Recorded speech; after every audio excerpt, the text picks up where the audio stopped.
할렐루야, 할렐루야. 5월 7일 화요 새벽 예배에 주님의 전업 나오신 모든 성도님들을 예수님 이름으로 환영하고 또 축복합니다. 저희들이 항상 말씀과 기도로 영적으로 끼어 있어서 주님께 더 가까이 나아가고, 그렇게 하나님께서 저희들에게 허락하신 그 사랑과 은혜를 날마다 기억하며 감사하는 삶을 살아가는 저희들 모두가 되기를 소망합니다. 우리 시간 주님이 보여주신 그 사랑과 은혜를 기억하며 주님께 나의 삶을 드릴 것을 이 찬양으로 함께 선포하며 나아갑시다.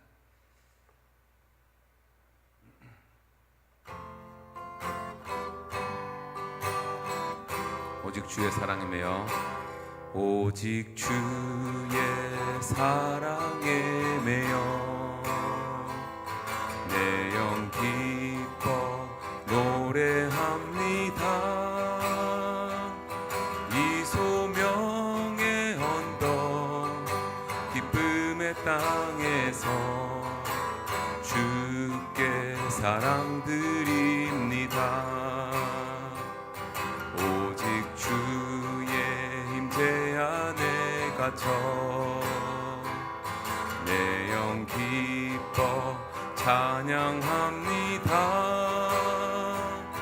이 소명의 언덕 기쁨의 땅에서 주께 경배드립니다.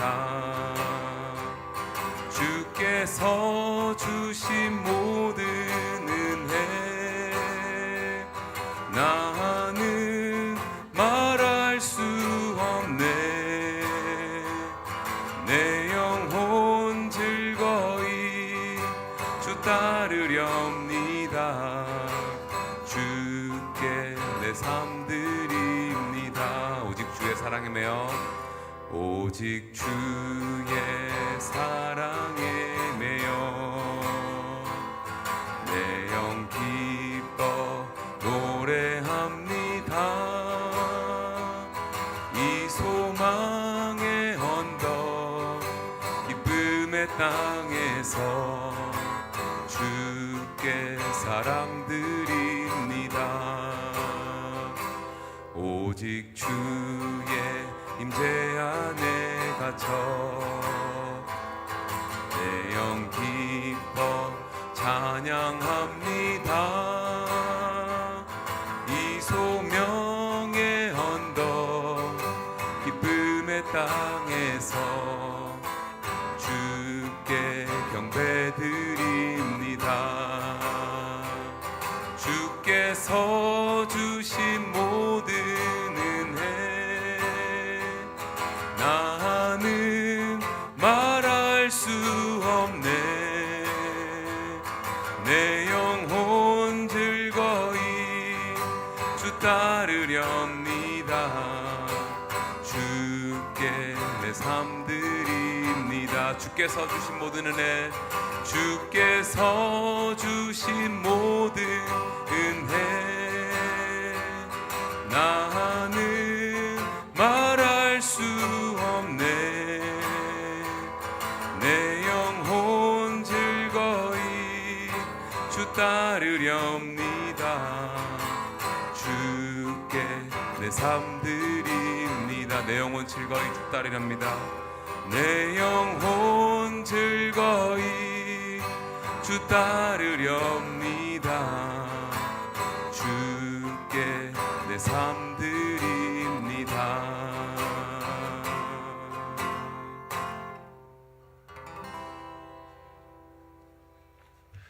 고맙고 자비로우신 아버지 하나님, 이 한 주간에도 주님 앞에 말씀으로 출발하기를 원합니다. 믿음을 가지고 나온 주의 백성들을 하나님께서 은혜로 갚아주시고 주의 말씀으로 바른 교훈과 책망으로 우리를 다스려 주시기를 원합니다. 그리하여 하나님만 바라보게 하시고 여호와께만 소망을 두는 지혜로운 하나님의 백성이 될 수 있도록 오늘도 이 아침에 은혜 베풀어 주시기를 원합니다. 기도하는 백성 망하지 않습니다. 아직도 기도하지 않는 세계 각처에 많은 민족과 열방들이 있는데 그들이 기도하지 않았기에, 하나님을 찾지 않았기에 여러 가지 많은 고통 가운데 있습니다. 전쟁으로, 기근으로, 또 여러 가지 자연재해로 하나님 아버지 그들을 불쌍히 여기시고 모두가 다 주께 돌아올 수 있도록 은혜를 입을 수 있도록 복 내려 주시기를 원합니다.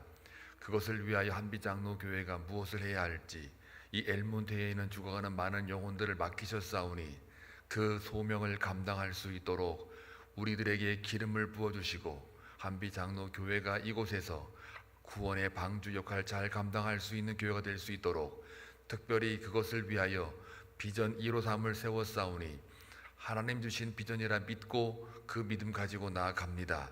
주께서 모든 것 떼어주시고 이끌어 주옵소서. 이 시간도 기도하러 나온 주의 백성들 그냥 돌려보내지 마시고 저들의 기도와 간구하는 소리를 귀를 기울이셔서 하나님의 때와 방법으로 응답받는 기쁨으로 채워지게 하여 주옵소서. 이 시간도 주의 말씀을 듣습니다. 우리의 마음이 열리게 하시고 주를 바라보는 우리의 믿음이 성장케 하여 주옵소서. 예수님의 이름으로 기도하옵나이다. 아멘. 하나님 말씀 보시겠습니다. 열왕기상 14장입니다. 1절에서 20절입니다. 함께 교독할 때에 하나님의 음성을 들을 수 있기를 바랍니다. 그때에 여로보암의 아들 아비야가 병든지라. 여로보암이 자기 아내에게 이르되 청하건대 일어나 변장하여 사람들이 그대가 여로보암의 아내임을 알지 못하게 하고 실로로 가라. 거기 선지자 아히야가 있나니 그는 이전에 내가 이 백성의 왕이 될 것을 내게 말한 사람이니라.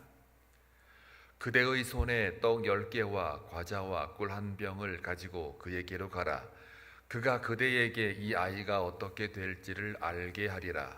여로보암의 아내가 일어나 실로로 가서 아히야의 집에 이르니 아히야는 나이가 많아 눈이 어두워 보지 못하더라. 여호와께서 아히야에게 이르시되 여로보암의 아내가 자기 아들이 병들었으므로 내게 물으러 오나니 너는 이러이러하게 대답하라. 그가 들어올 때에 다른 사람인 체함이니라.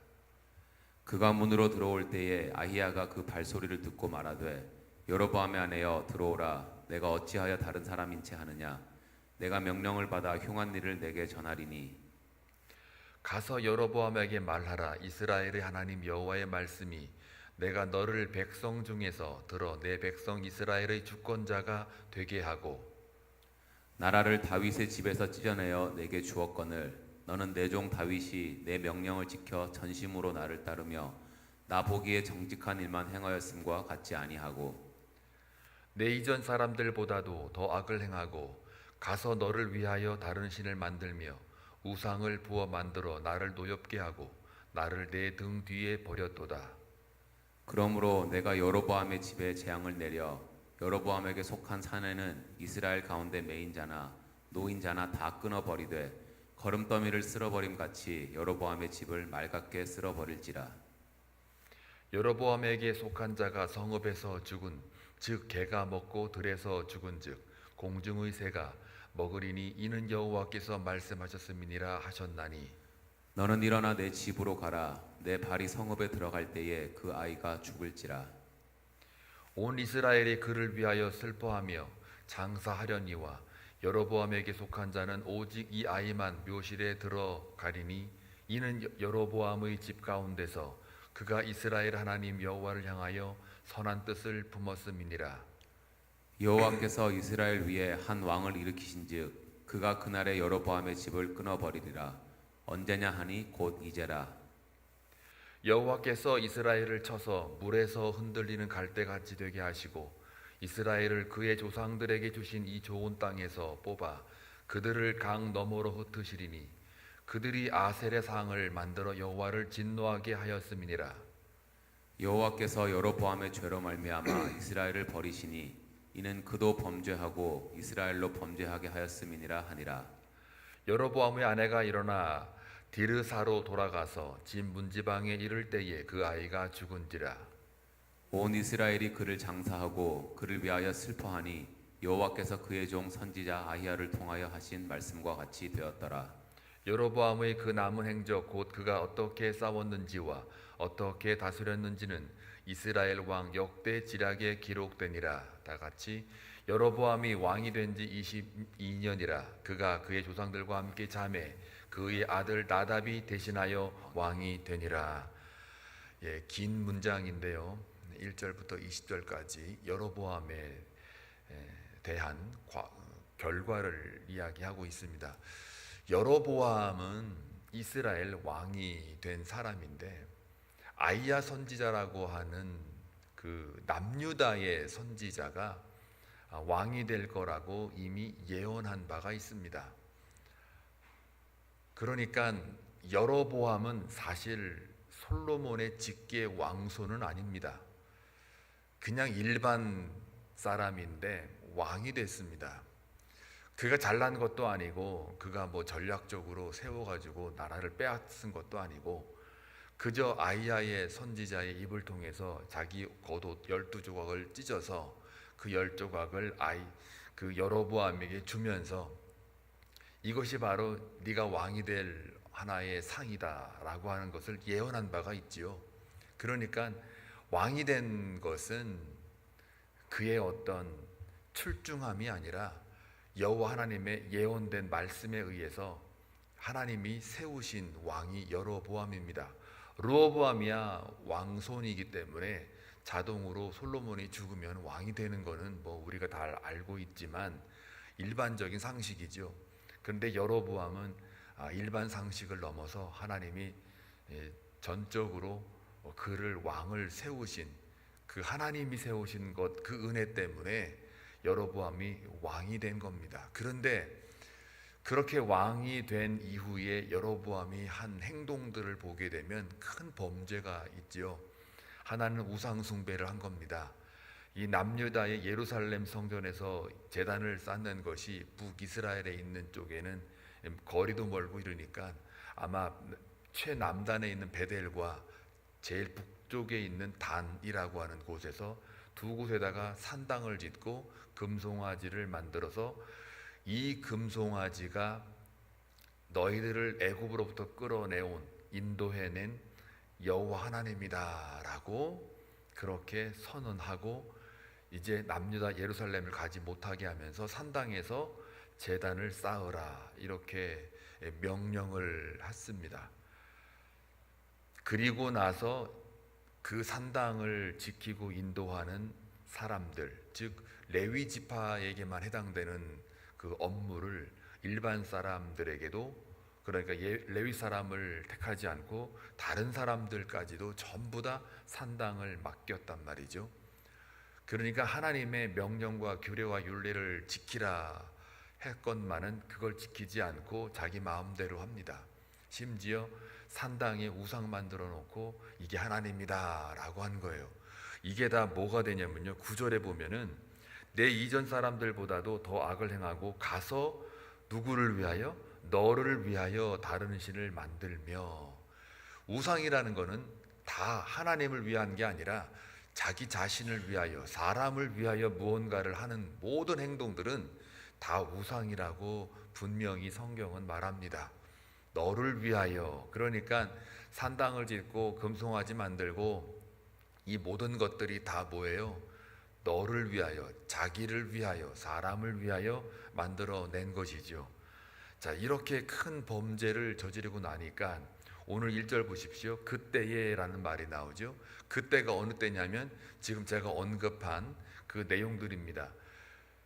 여로보암이 왕된 것도 하나님의 은혜와 예언된 말씀의 성취로서 된 것인데, 그러면은 은혜를 입었으면 여호와 하나님을 섬기는 게 마땅하잖아요.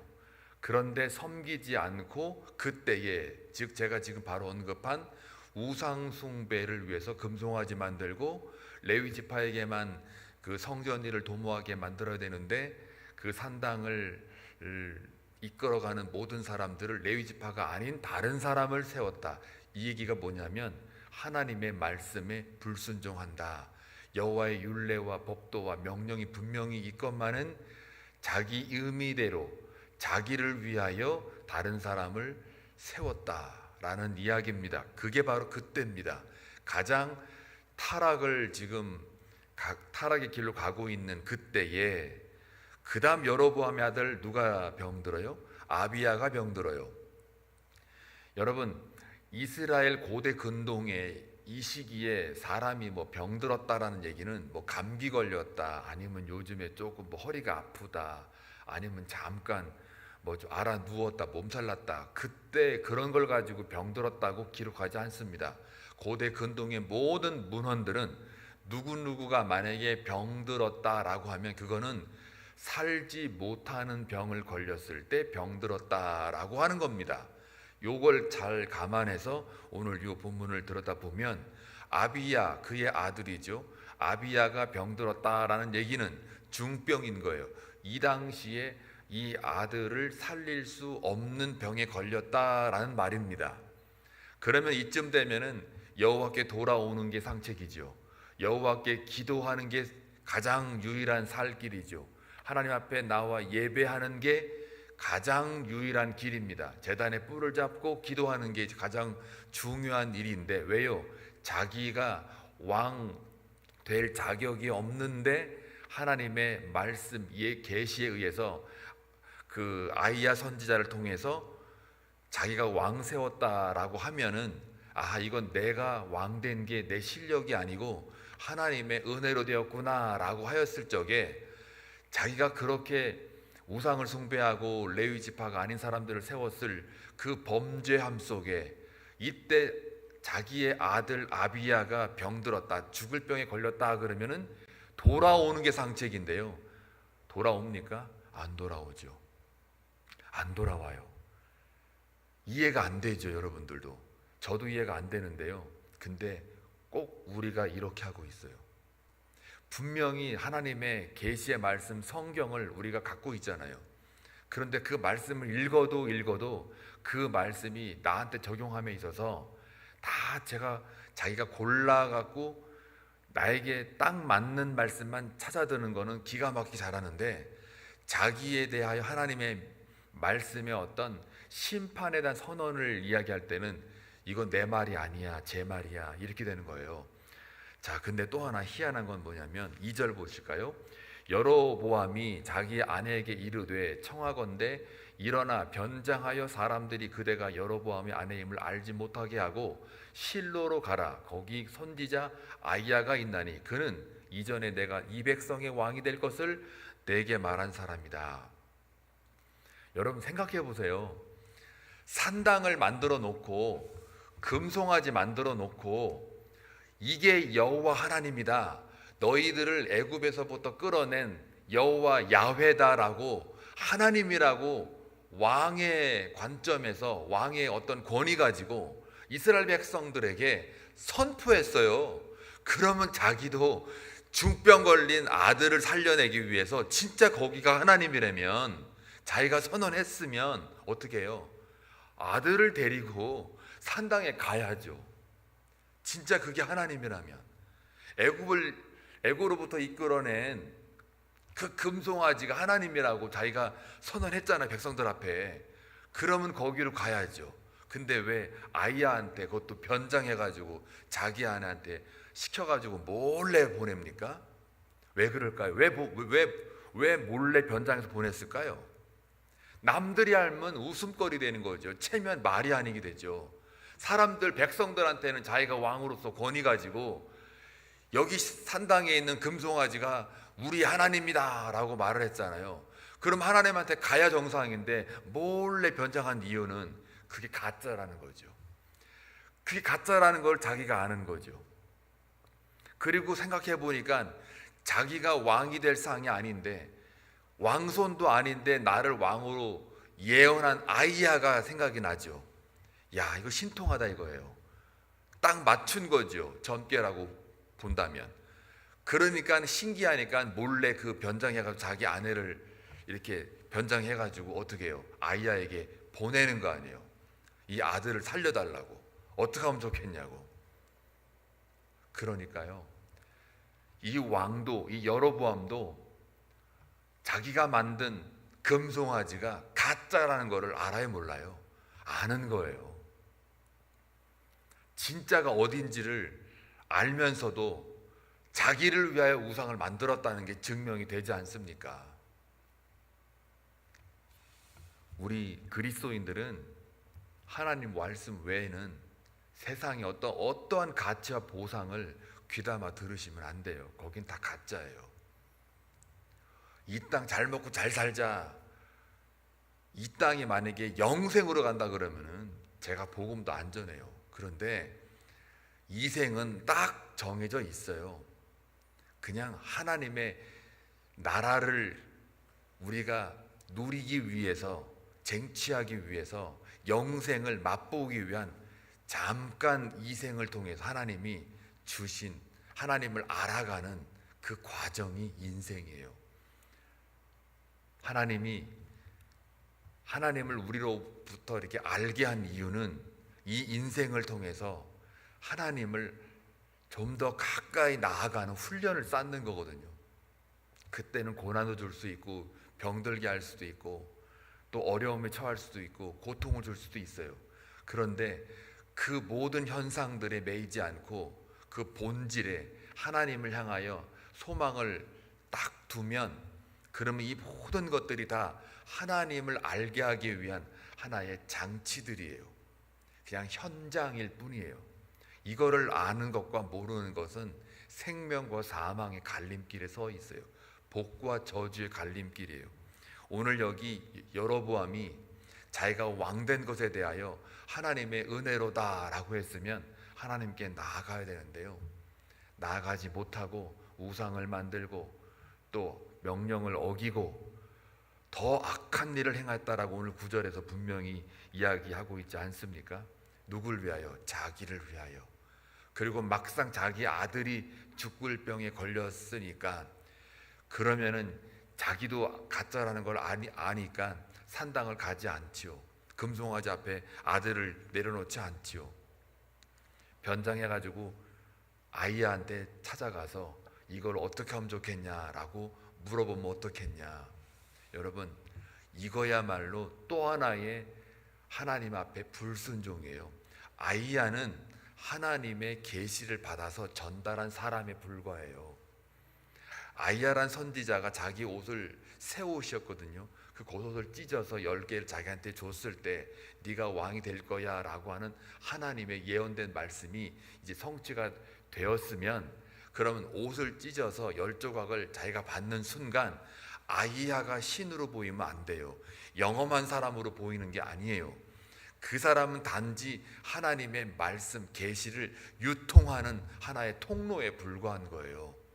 그러면 뭘 봐야 되는 겁니까? 10조각을 받아놓고 내가 왕을 세우게 된 그것이 아이야가 아니라, 그 사람이 신통하고 영험해서가 아니라 그 뒤에 하나님이 조절하시고 매니지하는, 통치하는 그 여호와를 봤어야죠. 하나님의 마음을 봤어야죠.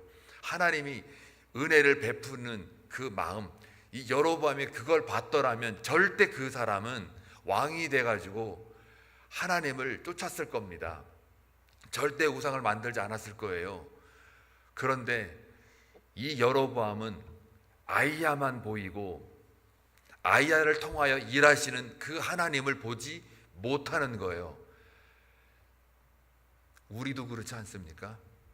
설교 잘하는 목사, 기도 막 뻗쩍거리게 하는 목사, 기도 막 해가지고 은사가 막 그냥 찬란한 그 권사님 쫓아다니고, 아니면 막 무슨 부흥 강사 누가 하나가 되게 딱 와가지고 뭐 하면 그 사람이 막 그냥 영험해 보이고 신통해 보이고 그 사람한테만 안수 받으면 뭔가 막 나을 것만 같은, 이렇게 하면 전부 다 우리는 뭐가 돼요? 여로보암이 되는 거예요. 직접 하세요. 직접. 예수 그리스도의 보혈의 피가 우리 가운데 있고 언제든지 우리 하나님께 나아갈 수 있게 길을 다 터놨어요. 누가요? 예수 그리스도가. 그러면 여러분이 하나님의 성전이고 여러분이 거룩과 영광으로 하나님께 올려드릴 그러한 지성소고 골방이거든요. 그러니까 여러분이 상한 심령으로 하나님께만 소망을 두고 그 자리에 무릎을 꿇고 기도하면 거기가 하나님이 임재하는 거룩한 장소가 되는 거예요. 신발을 벗으시고 여러분의 인위적인 거, 내 생각, 내 판단, 내 의지, 내 자아 다 벗어버리고, 그리고 그 거룩한 땅이 돼서 하나님을 바라보게 됐을 때 거기가 바로 하나님의 임재예요. 거기가 성전이에요. 거기가 예루살렘 시온산이 되는 거예요. 그게 영과 진리로 예배하는 거예요. 왜요? 나를 위해서 예배하는 게 아니라 오직 여호와의 이름을 높이기 위하여, 하나님을 위하여 예배하는 곳, 그게 바로 하나님의 성전, 바로 여러분이에요. 자칫 잘못하면 우리는 아이야를 보게 돼요. 그거 보지 말라는 거예요. 사람 보지 말라는 거예요. 아이야를 보니까 저 신통함과 영험함이 보이니까 그 등 뒤에서 일하시는 아이야를 사용하시는 그 하나님의 사랑, 은혜, 마음, 그 하나님의 마음, 고귀한 그 마음을 보지 못하니까 아이야를 붙잡는 거예요. 자기가 만든 산당은 가짜인 거 다 아니까 저게 진짜야. 왜? 내가 왕 되었으니까, 증명이 되었으니까요. 그래서 자기 아내 시켜서 변장해가지고 한번 우리 애들 데리고 한번 몰래 가봐. 그랬더니 오늘 아이야 상태가 어때요? 눈이 안 보여요. 눈이. 그래서 뭔가 선지자 역할을 할 수 있는 상황이 아니에요. 그런데 하나님께서 여전히 그를 사용하고 계시는 것을 우리가 볼 수 있지 않습니까? 다 일러줘요. 하나님께서. 야, 누가 올 건데 변장하고 온다. 걔가 누군데 뭐 때문에 왔는데 다 알려주세요. 여러분도 기도할 때 아이야처럼 하나님의 음성을 듣기를 원합니다. 하나님에게만 집중하고 하나님께만 초점 맞추고 여러분의 모든 자아를 내려놓고 십자가에 그리스도와 함께 못 박혀 내가 죽었으면 거기서 그냥 죽으세요. 그냥 내려오지 마시고 내 자아를 펄펄 살려갖고 내려오지 마시고 거기서 죽고 내려오지 마세요. 그래야 돼요. 내려오면 도루묵돼요. 다시 아이야한테 변장해가지고 아내 시켜서 가게 하는 그 모습이 된단 말이에요. 그냥 죽었으면 거기서 그냥 내 자아가 딱 죽으면 그러면 이제 그분이 주인인 거예요. 내가 주인이 아닌 거예요. 내가 죽으면 그분이 다 하시는 거예요. 그냥 그 하나님을 믿는다면 오늘 하루 살아가시는 동안 그 하나님의 역사를 누릴 줄로 믿습니다. 여러분의 삶이 그냥 단순히 그냥 굴러가는 생물학적 삶이 아닙니다. 하나님의 뜻이 우리 삶의 가장 중심이 되고 하나님이 주인 되기 때문에 우리를 끌고 가는 거예요. 그러니까 고통도 어려움도 환난도 그게 다 우리 흔들 수가 없는 거예요. 그분이 우리를 잡고 계시니까요. 그래서 하나님께서는 자신이 말씀한 대로 다 이룹니다. 근데 오늘 이 본문은 결국은 여로보암이 죽는다라고 결론이 끝나요. 22년 동안 통치했는데 죽는다. 이 한 사람 때문에 온 이스라엘 백성들이 다 병들어요. 그래서 로마서 5장 19절에 보니까 이 말씀이 있네요. 읽어드릴게요. 한 사람이 순종치 아니함으로 많은 사람이 죄인 된 것 같이 한 사람의 순종함으로 많은 사람이 의인이 되리라. 이 말씀이 오늘 여로보암에 딱 적용이 돼요. 예수 그리스도의 한 사람으로 말미암아 모든 사람이 의인이 돼요. 그런데 아담의 한 사람의 불순종으로 인하여 모든 인류가 다 죄인이 돼버려요. 오늘 요 여로보암 왕입니다. 왕은요 책임이 있는 사람이에요. 이 땅에 책임을 지는 사람이 왕이에요. 이 한 사람이 잘못되니까 온 이스라엘 백성들이 전부 다 죄인의 길로 빠져드는 거예요. 하나님과 멀어지는 거예요. 여러분의 한 사람, 이 목회자의 한 사람, 영적 리더의 한 사람, 한 가정의 가장의 그 한 사람이 잘못되면, 영적으로 흔들리면 그 가정, 나라, 교회, 민족, 인류 다 흔들리고 다 죄 가운데 빠지게 되는 거예요. 여러분과 저는요, 이 땅을 향하여, 이 세상에 대하여 전부 다 하나님이 세우신 하나님의 대사입니다. 여러분이 흔들리고 여러분이 만약에 잘못되잖아요, 영적으로. 그러면 여러분을 만나는 모든 사람들은 다 오늘 로마서 5장 19절 말씀처럼 이 여로보암처럼 그런 트랩에 걸리는 거예요. 그래서 저와 여러분의 삶은 그냥 사는 삶이 아니라 소명자의 삶, 하나님의 대사입니다. 하나님의 대리인이에요. 에이전트예요. 그 책임과 의무를 가지고 오늘 하루 살아갈 때에 여러분의 가정이 살고, 여러분의 교회가 살고, 우리가 속한 나라가 살고, 여러분의 지역이 바뀌는 줄로 믿습니다. 그러한 멋진 하나님의 백성이 되시길 주의 이름으로 축원합니다. 여로보암이 22년 동안 나라를 다스렸지만 22년 동안 오늘 말씀에 여로보암의 일생 속에 단 한마디도 안 나오는 말이 있어요. 여로보암이 무릎을 꿇고 제단에 뿔을 잡고 회개하며 하나님께 구하였더라, 이 말이 전혀 안 나와요. 한 번도 안 나와요. 한 번도 안 나와요. 은혜를 입어 왕이 됐는데요, 어떻게 그럴 수 있냐고요. 단 한 번도 하나님 잘못했어요, 하나님 구원하소서 간구도 안 하고 기도도 안 해요. 우리가 그럴 수 있어요. 우리가 잘못하면 우리가 믿는 예수, 우리가 드리는 모든 예배, 나를 위하여 드리는 예배, 나를 위하여 찾는 예수라 그러면요, 그 절대적인 그 능력을 내 인간의 탐심을 위해서 갖다 쓰는 하나의 도구로 다 전락시켜버리는 거예요. 이렇게 되면 여로보암이나 여러분이나 저나 똑같습니다. 그냥 아이야를 찾는 거예요. 그냥 산당 만들어 놓고, 내 마음속에 산당 만들어 놓고, 내 의지, 내 판단, 내 능력 다 만들어 놓고 이게 하나님이야 라고 섬기고 있는 그런 영적 타락이 우리 안에도 있단 말이죠. 이거 조심하셔서 오직 여호와께만 소망을 두며 진정 한 사람으로 인하여 모든 백성, 모든 가정이 살리고 죽는다는 것을 명심하셔서 오늘 이 말씀 붙들고 여로보암의 실수를 범하지 않는 귀한 하루가 되셔서 여러분의 가정과 사역과 또한 생업에 여러분이 주인공이 되셔서 하나님의 대사로 살아내시길 주의 이름으로 축원합니다. 기도합니다. 좋으신 하나님 아버지, 하나님의 은혜로 삽니다. 우리가 구원받은 이유도 하나님의 은혜입니다. 그 은혜 가지고 오늘 하루 살아갈 때에 여로보암의 실수를 하지 않게 하시고, 또한 아이야를 바라보지 않게 하시고, 그 아이야를 통치하는 여호와의 하나님의 마음을 바르게 볼 수 있는 영안이 우리에게 있게 하여 주옵소서. 그리하여 우리가 오늘 하루 살아가는 동안 하나님의 인도하심만을 발견하며, 오늘도 믿음으로 기도하러 나온 주의 백성들 그냥 돌려보내지 마시고 저들의 기도와 간구하는 소리에 응답받는 기쁨으로만 채워지는 오늘 하루가 되게 하여 주옵소서. 예수님의 이름으로 기도하옵나이다. 아멘.